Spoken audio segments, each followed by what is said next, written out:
Well, this is going to be a little bit different. So when Costi asked me to come, he asked me to preach on discernment. The last time I was here, I did exposition from 2 Corinthians chapter 7. This will be a little bit different. Well, this will be more topical in nature.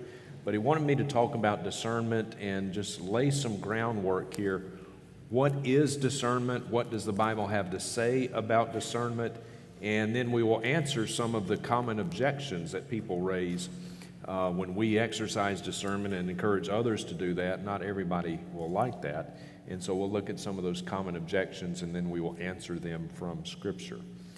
So discernment, according to the dictionary definition, is the quality of being able to grasp or comprehend what is obscure, and it stresses the power to distinguish or select what is true or appropriate. So being able to sift through truth from error, right from wrong. The Bible also has terms for discernment. The primary term for discernment in the Hebrew language in the Old Testament is the word ben.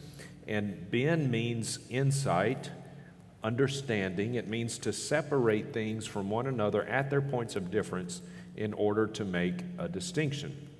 And this word ben is used about 250 times throughout the Old Testament. The Old Testament has a lot to say about discernment. The book of Proverbs especially has a lot to say about it. And then in the New Testament, the primary word in the Greek language for discernment is the word diakrisis. Diakrisis, it means distinguishing, a clear discrimination, judging. Oh, well, I didn't think we were supposed to judge as Christians. We'll look at that in just a minute here. And then the verb form of the same word is the word anakrino, and it means to distinguish, to separate out, to test. Dear friends, we are to test all things, right? 1 Thessalonians 5:21 says, test all things and hold fast to that which is good. Discernment is not an option for the Christian. It is our duty, it is our mandate to exercise discernment. Because one of the things that makes false teachers so appealing and yet so dangerous at the same time is that not everything that false teachers teach is false. Okay? Some of it is right, but there's enough error and heresy mixed in with it to corrupt the entire thing. And I often give the illustration of water. I have a little bottle of water here, and this water is fine. I could drink this water. But what if I were to put in just a couple of drops of strychnine into this water and then let it dissolve? Then should I drink it? No, it would kill me. Graveyard dead. Now, 99.9% of it would be perfectly fine, but just a little bit of poison corrupts the entire thing. And the Bible says that a little leaven leavens what? The whole lump. The whole lump. So it is not that everything that false teachers teach is false. In a classic example of this, and I don't give this example just because of where I am, but Benny Hinn. Benny Hinn is a false teacher. He meets each and every biblical criterion as to how to discern a false teacher. If Benny Hinn is not a false teacher, then the term literally has no meaning. If he's not one, nobody is. And yet, not everything that Benny Hinn teaches is wrong. I've heard him teach some right things. In fact, I've heard Benny Hinn present the gospel well enough for someone to get saved. And I have no doubt that there have been people actually converted listening to Benny Hinn present the gospel. Is that a validation of Benny Hinn? No. No, not in a million years. It's just a reflection of the inherent power within the gospel itself. So, a broken clock is right twice a day. False teachers do get some things right, but it is that mixture of error and heresy that corrupts the entire thing. It just saturates the whole thing and corrupts it. And that is why discernment is so important for us. The greatest threat, to use that term, to the church is not from Buddhism or Islam. It doesn't come from people outside of the church. It comes from people who profess to be within, not without. Profess to be within. They're not really in, but they profess to be. Now, the quintessential passage for discernment undoubtedly is Acts chapter 17, verse 11.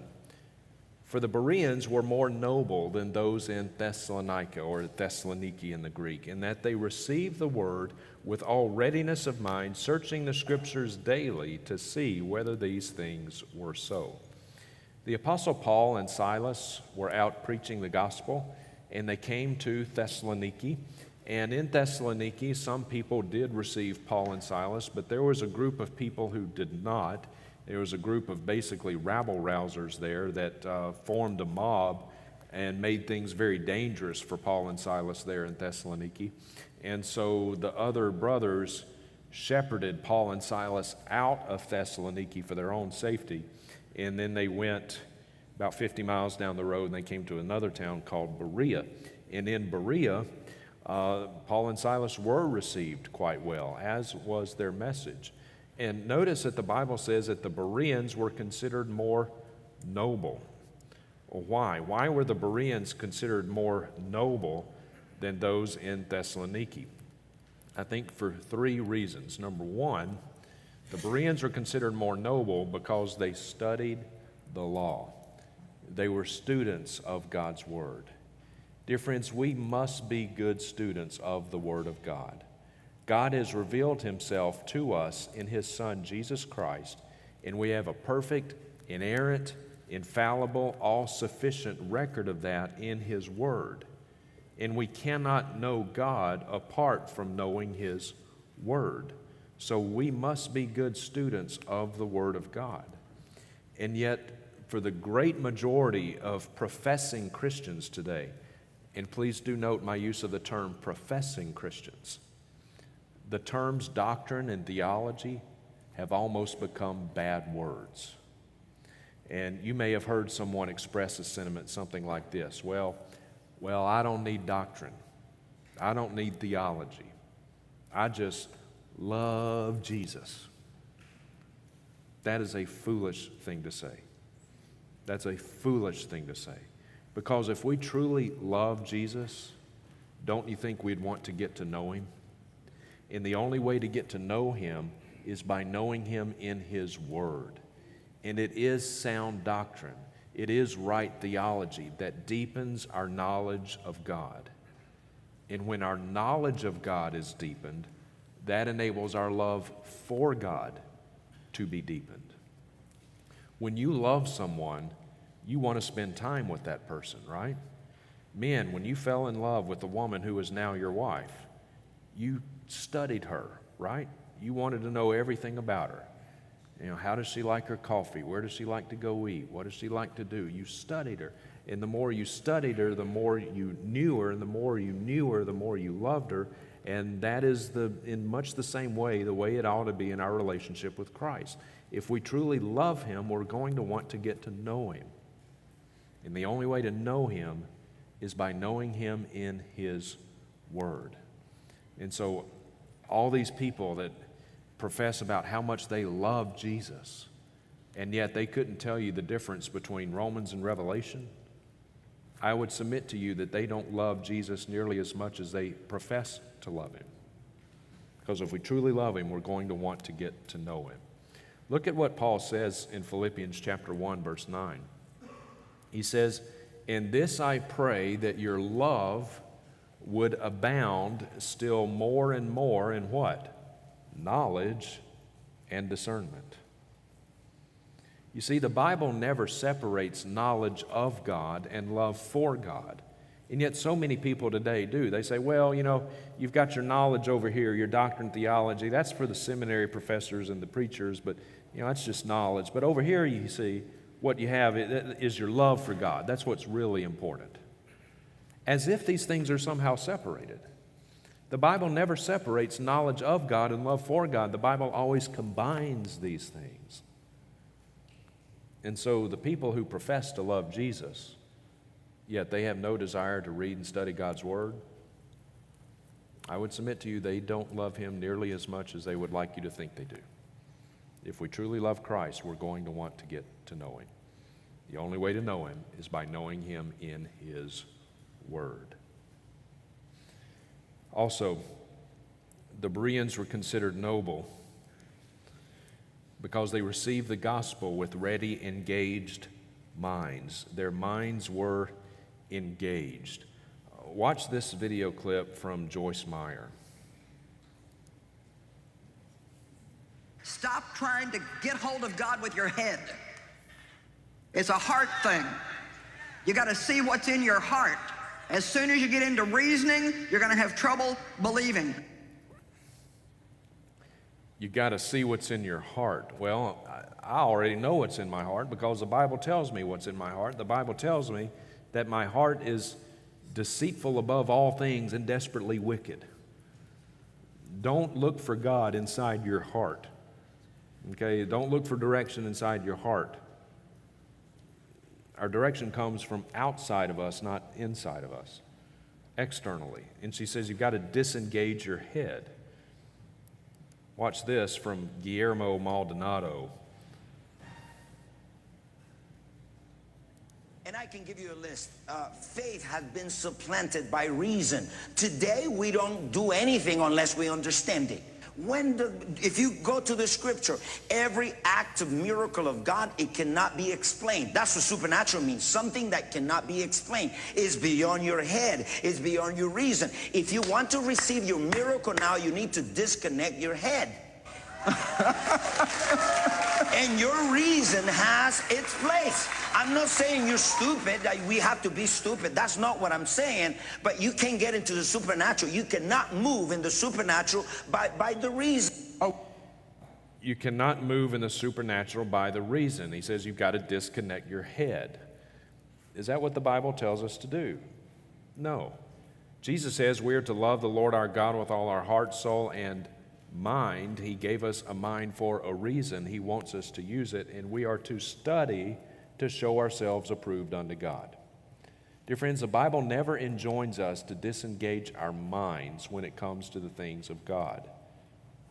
Absolutely not. The opposite of that is true. The disengaged mind is the friend of the false teacher. The disengaged mind is the friend of the false teacher, because when you disengage your mind, you become more pliable, you become more easily manipulated, and more easy to exploit. The disengaged mind is the enemy of the Christian. It's the friend of the false teacher. And by the way, I have this term apostle here in quotation marks because, dear friends, there are no more apostles today. Revelation 21 verse 14 describes the New Jerusalem built upon 12 foundation stones on which are inscribed the names of the 12 apostles. So all these people running around today calling themselves apostle this and apostle that, no, you're not. Thank you very much for applying, but the quota has already been filled. So no more apostles. No more apostles. And also, the Bereans were considered noble because they tested what they heard by the Scriptures. Even though they received Paul and Silas, they received what they were teaching. Notice that the Bereans did not take what Paul and Silas were preaching at face value. It says that they searched the Scriptures to see if these things were really so, to see if what Paul and Silas were preaching about Christ really did plumb with the Old Testament messianic prophecies. I would encourage you not to take what a preacher preaches at face value. Search the Scriptures to see if these things are really so. I would encourage you not to take what I'm teaching you this morning at face value. Search the Scriptures to see if these things are really so. Because I'm not the authority. God's Word is. Why do we need discernment? We need discernment so that we will not be like little children tossed to and fro, carried about by every wind of doctrine, by the trickery of men. Dear friends, we are living in a day and age today in which there are many winds of doctrine blowing about us. And if we do not have discernment, if we don't know what we believe and why we believe it, we will be tossed to and fro, carried about by every wind of doctrine that comes along. Several years ago, there was a study that came out, and it showed that of those adults who convert into Mormonism at some point in their adult life, Do you know what the theological background is of about half of these people? Southern Baptist. Southern Baptist. And Southern Baptists, they're known as people of the book, they say. We're people of the Bible. High view of Scripture. And I can pick on the Southern Baptists a little bit because for the first 37 years of my life, I was one. I'm not now, but I was. Born in it, raised in it, and there was almost an arrogance, really, of, we believe the Bible. And yet so many Southern Baptists and professing Christians in general, at some level, know what we believe, but we really don't know why we believe it. And if you were to go up to a typical professing Christian today, evangelical Christian today, and ask them, why are you a Christian? Why do you believe the Bible? Well, I was raised that way. Hope you got a better answer than that. Friends, we need to know what we believe and why we believe it. Because if we don't, we'll be tossed to and fro, carried about by every wind of doctrine that comes along, by the trickery of men, Paul says. Just because someone has their own Christian television show, just because someone writes a popular best-selling book that makes it in the Christian publishing world, just because someone is pastoring a big church that's just growing by leaps and bounds and got all the bells and whistles and they're, the latest thing, does not necessarily mean that that person can be trusted to be a faithful expositor of God's Word. There are a lot of men and a lot of women out there trying to trick us. Why do we need discernment? We need discernment because discernment is one of the marks of spiritual maturity. One of them. The marks of spiritual maturity. Hebrews chapter 5, beginning in verse 11. The writer of Hebrews says this, concerning him we have much to say, and it is hard to explain. Why was it hard to explain? Because the content was difficult? No, because his readers had become dull of hearing. For though by this time you ought to be teachers, you have need again for someone to teach you the elementary principles of the oracles of God, and you have come to need milk and not solid food. For everyone who partakes only of milk is not accustomed to the word of righteousness, for he is an infant. But solid food is for the mature, who because of practice have their senses trained to do what? To discern good and evil. One of the marks of a mature Christian is a discerning Christian. You cannot have spiritual maturity and lack spiritual discernment at the same time. It's just not possible. Now, I'm not talking about new believers, young Christians. All of us at some point, right? Every single one of us who's a Christian, we start off as what? A baby Christian. But the funny thing about babies is that babies don't stay babies, right? Babies grow up. Baby Christians grow up. And if you're lacking discernment, then at best, that is a sign of a lack of spiritual maturity. Now, I say at best because I want to bring your attention to this text, Romans chapter 1. Romans chapter 1, beginning of verse 28. Paul says, and even as they did not like to retain God in their knowledge, God gave them over to a debased mind. I want to pause here just for a second. God gave them over. Do you know why we're seeing what we're seeing in our culture today? Do you know why it is that your coworker that yesterday you knew as Sam, the next morning shows up at work wearing a dress and he wants you to call him Samantha and he expects you to use his preferred pronouns and you're expecting, you know why we're seeing this lunacy in our society? Because God is giving people over to a depraved mind. This is the wrath of God's abandonment. People can't even think anymore. Please understand, we're not headed towards the judgment of God. We're there. We're there. And it's not over yet, but we're there. That's why we're seeing what we're seeing. The wrath of God's abandonment. To do those things which are not fitting. Look at verse 29. being filled with all unrighteousness, sexual immorality, wickedness, covetousness, maliciousness, full of envy, murder, strife, deceit, evil-mindedness. They are whisperers, that's gossips, backbiters, haters of God, violent, proud, boasters, inventors of evil things, disobedient to parents, and undiscerning, lacking discernment. Isn't that interesting? Notice in this list of horrific sins, sins from which hopefully all of us would recoil, I mean, people who are violent, murderers, sexually immoral, people who hate God, lacking discernment. It's a sobering passage of Scripture. A lack of spiritual discernment is at best a sign of spiritual immaturity. And again, we're not talking about new believers. That's to be expected. But when people profess to be Christians for 5, 10, 20, 30, 40, 50 plus years and there's no discernment going on in their lives, something's wrong. Something's wrong. A few years ago, I got an email from a guy who was in Las Vegas, Nevada. He was out on the Strip in Las Vegas. And someone on the Strip, I have no idea who, but someone had some of my gospel tracts and were passing them out on the Strip apparently. And I have some gospel tracts that look like $1 million bills.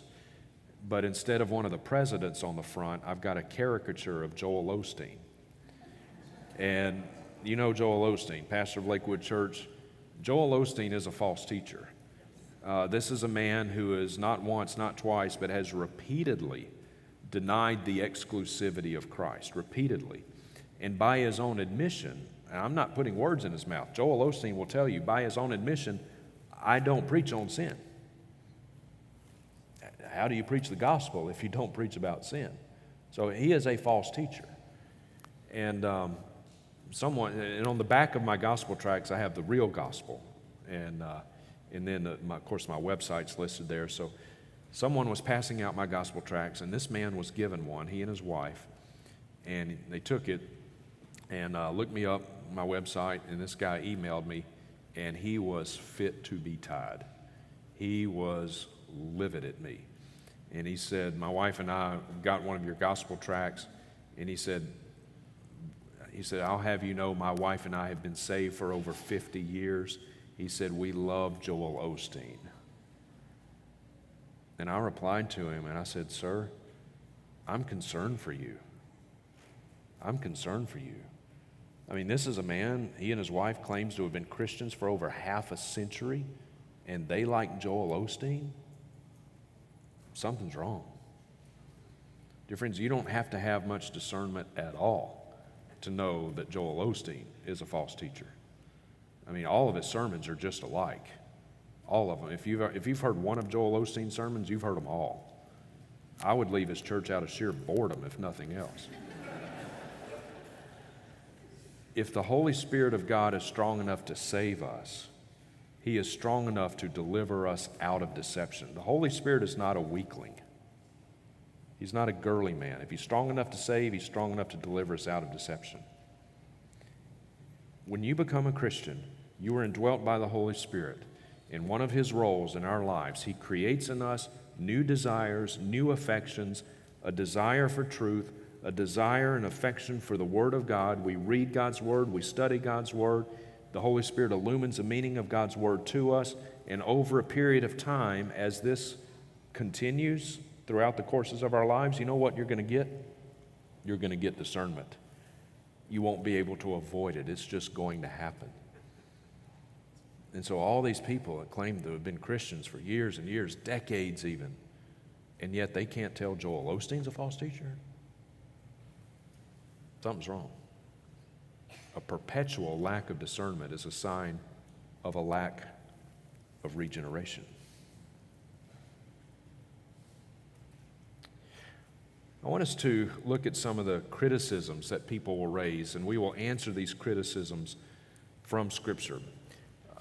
When we exercise discernment and we encourage others to do that, not everybody's going to like that, and they're going to have some criticisms for us. The first one is this: judge not.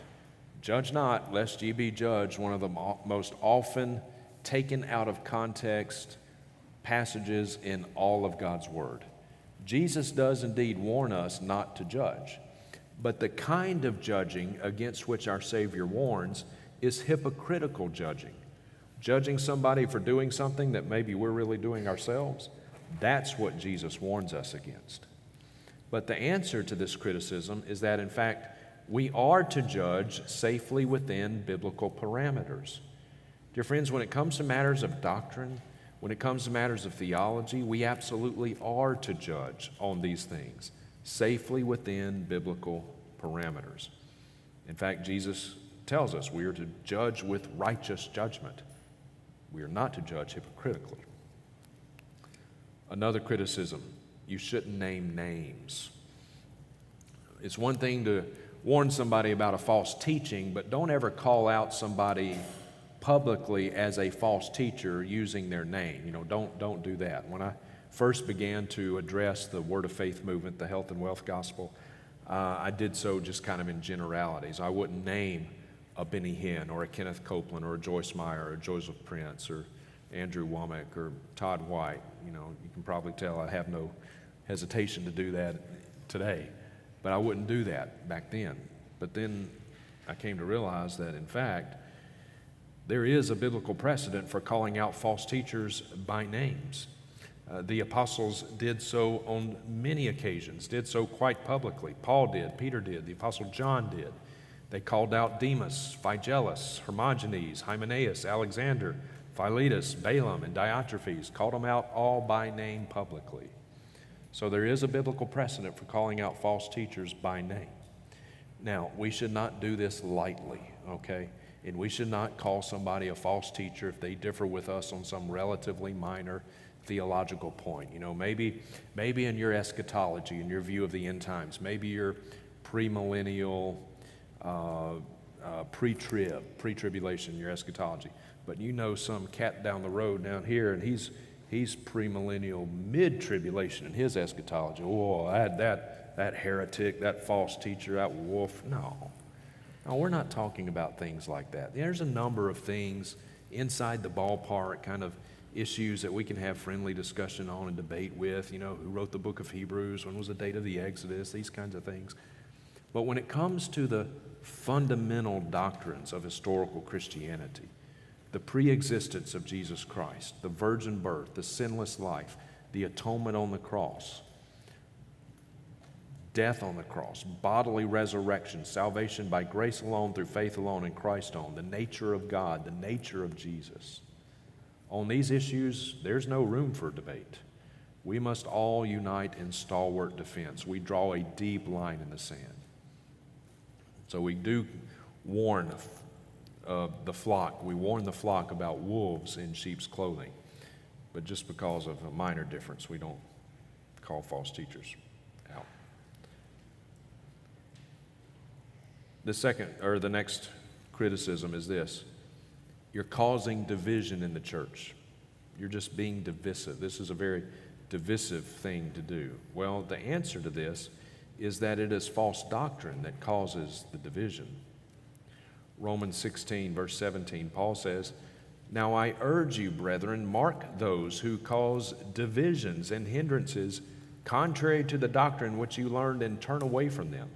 For such men are slaves, not of our Lord Christ, but of their own belly, and by good words and fair speeches deceive the hearts of the unsuspecting."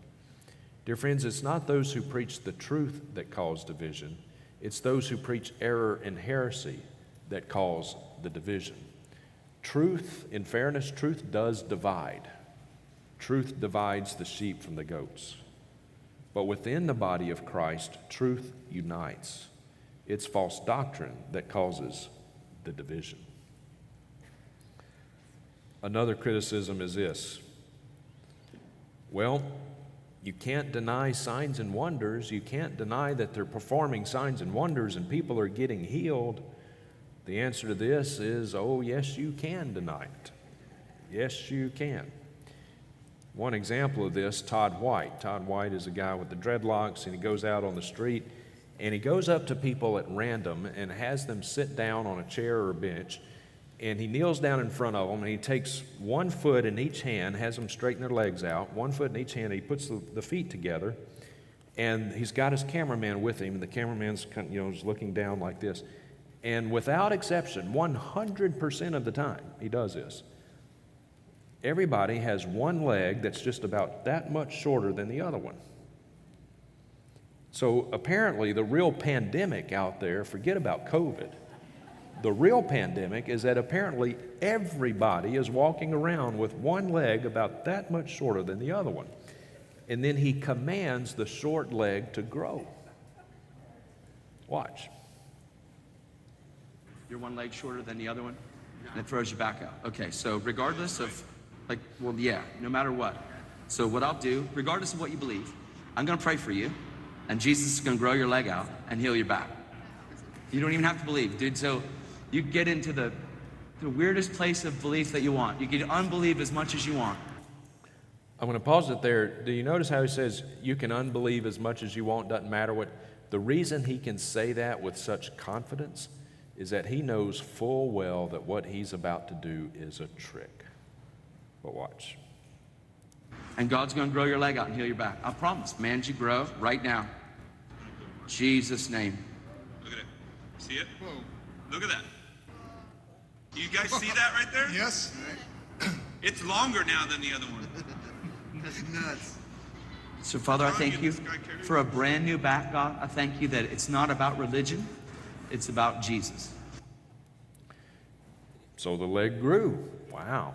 Did you hear the guy in the background? He said, look, now it's longer than the other one.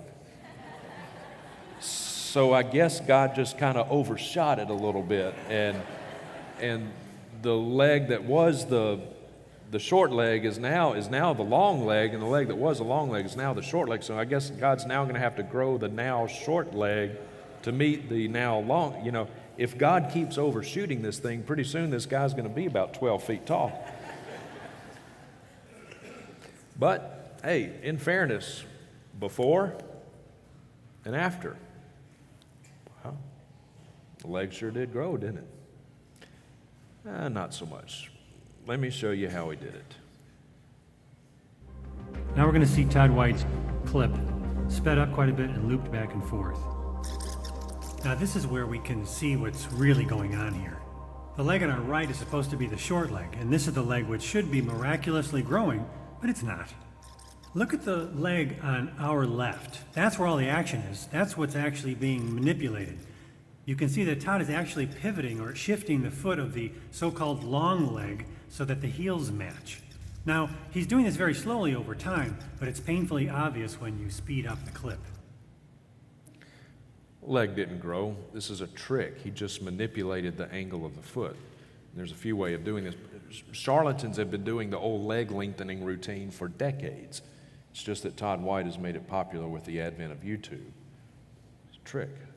These are not signs and wonders. These are parlor tricks.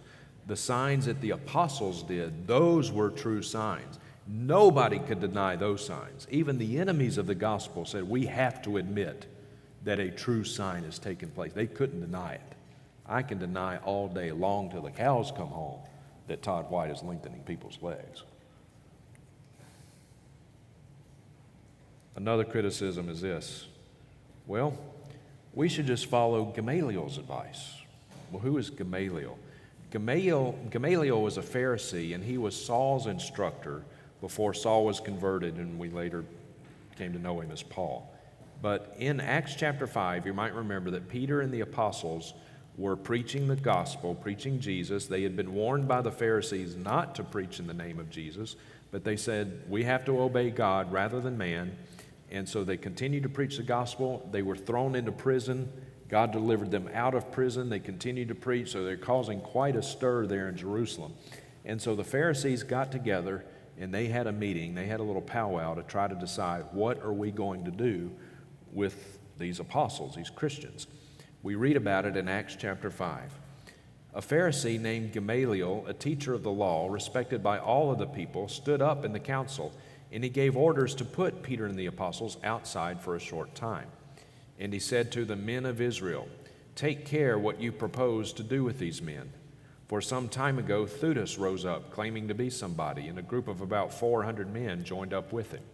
But he was killed, and all who followed him were dispersed and came to nothing. After this man, Judas of Galilee, rose up in the days of the census, drew away some people after him. He too perished, and all those who followed him were scattered. So in this present case, I say to you, stay away from these men. Leave them alone. For if this plan or action is of men, it will be overthrown. But if it is of God, you will not be able to overthrow them, or else you may even be found fighting against God. So even though a lot of people may not know to call it Gamaliel's advice, they kind of still have this general approach to questionable teachers. They'll say, well, these people you're talking about, if they're not of God, they won't last. They'll be a flash in the pan. Don't worry about it. They won't last. God will take care of them. But on the other hand, if they are of God, then we should not oppose them, because in so doing, we would be found fighting against God himself. So let's just kind of have a hands-off approach, laissez-faire approach. If they're not of God, don't worry about it.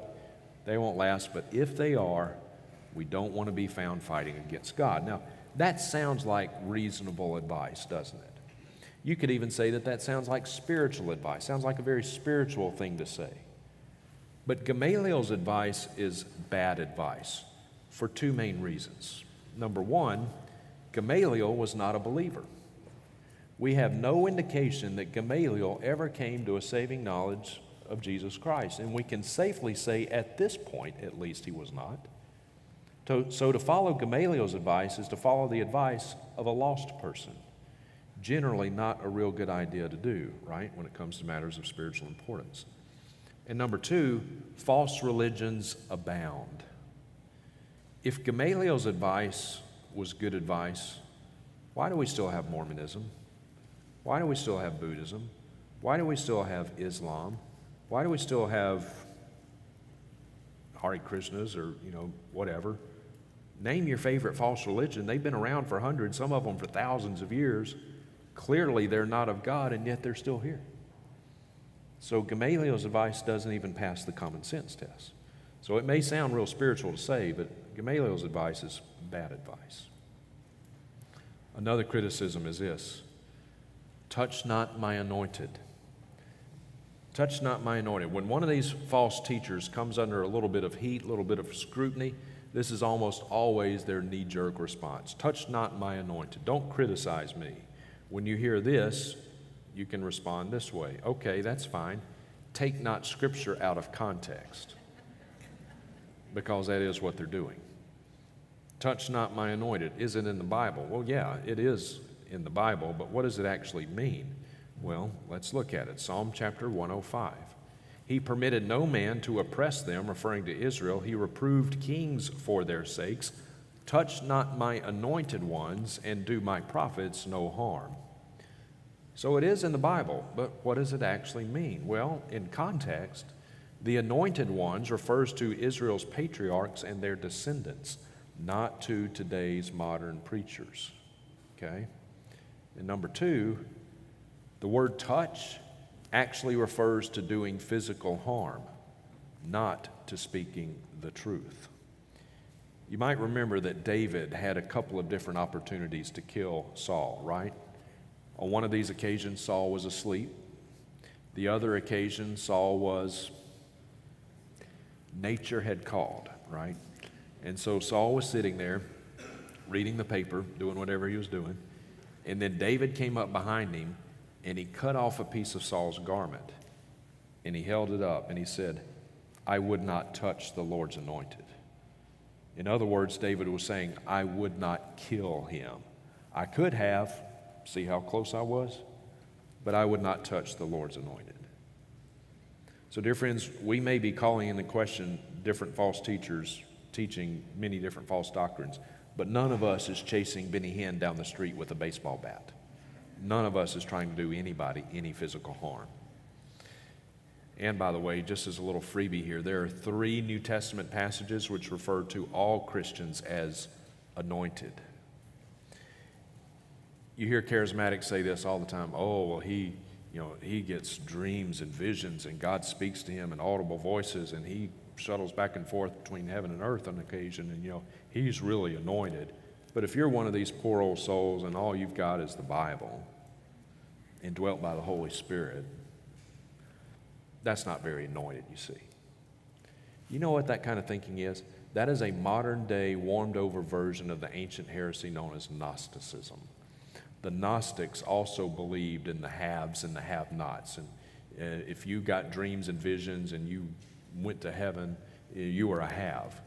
But if you didn't, then sorry, you're a have-not. This is a modern-day version of Gnosticism. Dear friends, if you are here this morning and you know Jesus Christ as Savior and Lord, guess what? You're anointed. And you have the same anointing as does every other believer. There are no super Christians with the super special anointing that the rest of us common knuckleheads just don't have. If you're in Christ, you're anointed. You have the same anointing as does every other believer.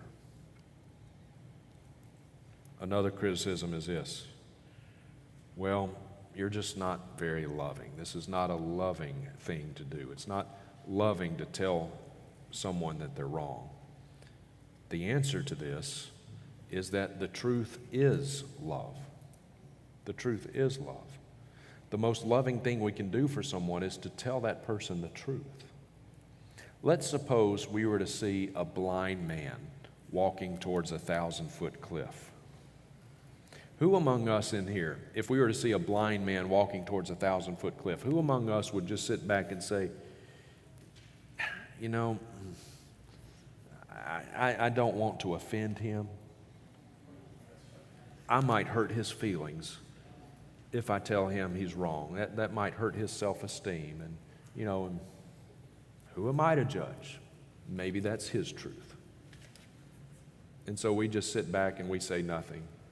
And we watch that man fall off the cliff and plummet to his death. Would anybody in here do that? Of course not.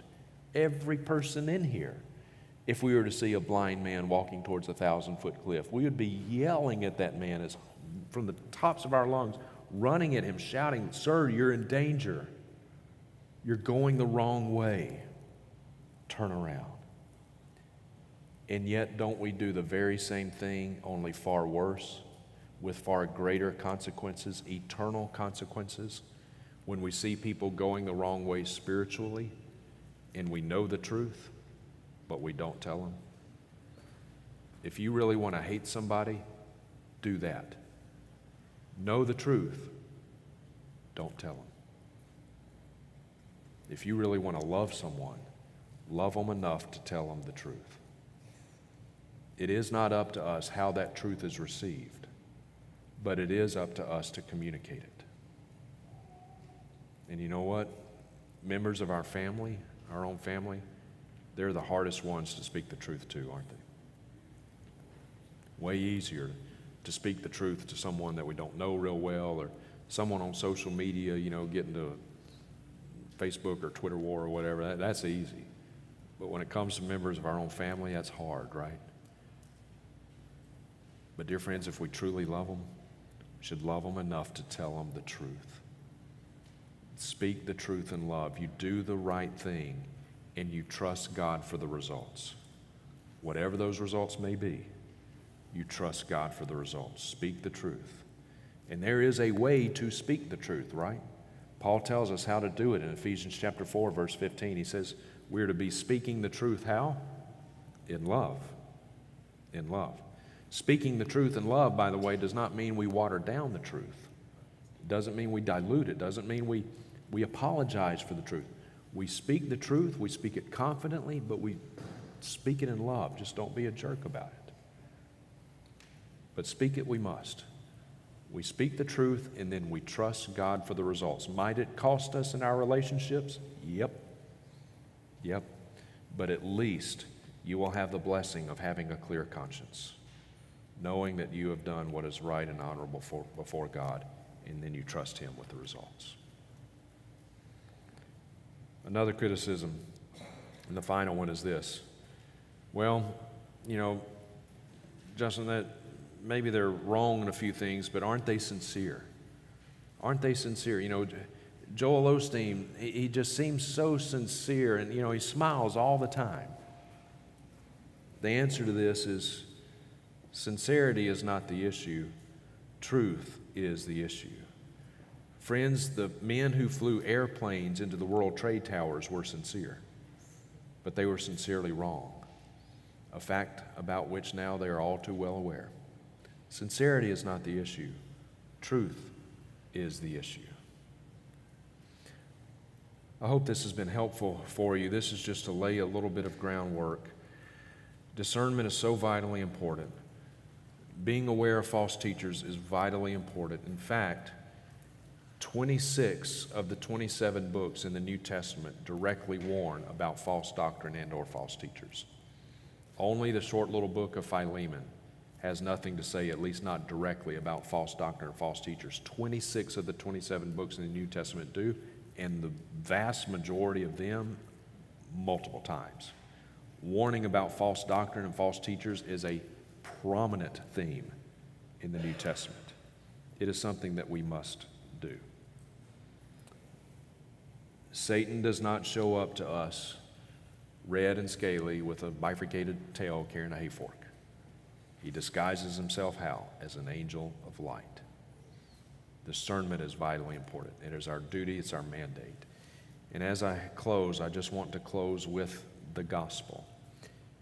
Has there been a time in your life when you have been convicted by the Holy Spirit of God that you are a sinner, that you have broken God's laws, His moral laws? Thou shalt not lie. Every single person in here, myself included, have told lies. We are all liars. Thou shalt not steal. If you have ever taken anything that does not belong to you, you're a thief. Thou shalt not take the name of the Lord thy God in vain. If you have ever used God's name in an irreverent way, that's blasphemy. And we blaspheme God's word not only in God's name not only in word but also in deed. Thou shalt not commit adultery. Don't let yourself off the hook too quickly. Jesus says if you look at a woman with lust, you've committed adultery already in your heart. If you've ever looked at another person with lust, you're an adulterer. Go through God's laws. All of us have broken God's laws thousands of times. We have sinned against Him in word, we have sinned against Him in deed, we have sinned against Him in thought. Just like when we break laws on earth, there's a penalty to be paid. How much more so when we break the laws of God? But because we have sinned against God who is eternal, the punishment of that sin is also eternal. And if we die in our sins, we will very rightly and very justly go to a very real place that the Bible calls hell, where the worm will not die, the fire will not be quenched. There will be wailing, weeping, gnashing of teeth. The full, undiluted fury of God's wrath will be poured out on the unrepentant for all of eternity. And it will never end. That's the bad news. That is what your sins have earned you. That's what you deserve. It's what I deserve. But God has made a way of escape.